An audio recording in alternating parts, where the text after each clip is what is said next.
kita panggil dengan God's children ya. Untuk kakak-kakaknya kita panggil dengan God's people. Nah, seperti yang udah Kak Ala sampaikan kemarin, kalau kita ini hidup harus serupa dengan segambar dengan Tuhan Yesus. Hidup serupa dan segambar dengan Tuhan Yesus itu gimana sih? Berarti kita harus punya karakter Kristus. Nah, kalau punya karakter Kristus berarti kita ini anak-anaknya Allah. Nah, sekarang hari ini kita akan belajar mengenai tentang anak-anak Allah. Bagaimana kita hidup sebagai anak-anak Allah. Siapa yang udah siap? Are you ready, God's children? Yang siap katakan, wuhuu! Yuk, hari ini kita buka di Yeremia 1 ayat 5. Yuk, buka Alkitabnya semua. Kita buka di Yeremia 1 ayat 5 ya. Yuk, yang udah katakan wow. Wow, udah semua ya.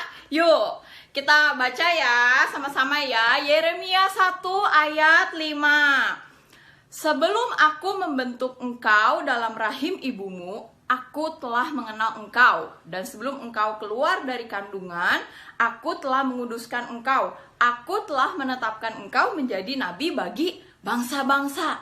Nah, God's children, di sini Tuhan bilang apa? Kalau Tuhan dari kita dalam kandungan, Tuhan udah netapin kita untuk melakukan pekerjaan-pekerjaannya Tuhan.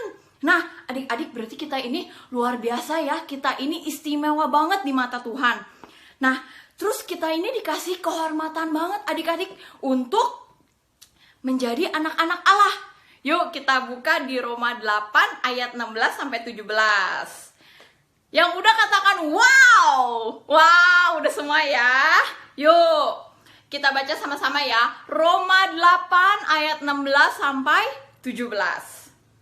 Oke, kakak bacain ya. Roh itu bersaksi bersama-sama dengan roh kita bahwa kita adalah anak-anak Allah. Dan jika kita adalah anak, maka kita juga adalah ahli waris. Maksudnya orang-orang yang berhak menerima janji-janji Allah, yang akan menerimanya bersama-sama dengan Kristus, yaitu jika kita menderita bersama-sama dengan Dia, supaya kita juga dipermuliakan bersama-sama dengan Dia. Nah, di ayat 16 dibilang apa gini? Bahwa kita adalah anak-anak Allah. Dan jika kita adalah anak, maka kita juga adalah ahli waris.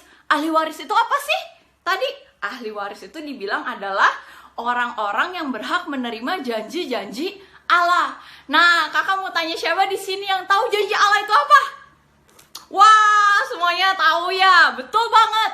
Janji Allah itu adalah hidup yang penuh harapan, masa depan yang penuh harapan, hidup yang berkemenangan, dan apapun yang kita kerjakan pasti berhasil. Siapa di sini yang mau menerima janji Allah? Wah, semuanya mau ya menerima janji Allah ya. Nah, kalau gitu gimana ya Kak supaya kita menerima janji Allah? Berarti kita hidup harus sesuai dengan seperti apa tadi? Anak-anak Allah. Nah, sekarang kakak akan bahas bagaimana kita hidup sebagai anak-anak Allah. Yuk kita buka di Kolose 3 ayat 12 sampai 14. Yuk. Yang punya Alkitabnya dibaca ya, dibuka di Kolose 3 ayat 12 sampai 14. Yang udah katakan wow. Wow, semua ya, udah semua ya. Yuk kakak bacain lagi ya. Kolose 3 ayat 12 sampai 14.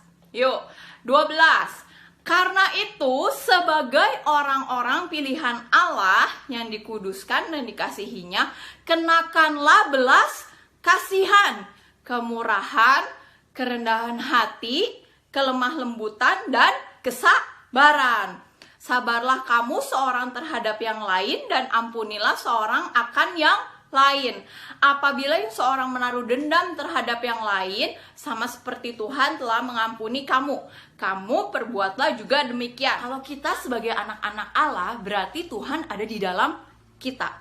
Tuhan itu tadi dibilang apa? Adalah kasih. Berarti kalau misalnya kita anak-anak Allah, berarti kita harus hidup penuh kasih. Kita harus hidup penuh kasih, kasih kepada sesama kita, kasih kepada orang sekitar, kepada orang sekitar kita, kasih lagi kepada siapa? Kepada Tuhan Yesus. Don't forget to like, comment, and subscribe. Stay connected. Keep it fun and lots of smile. God bless you.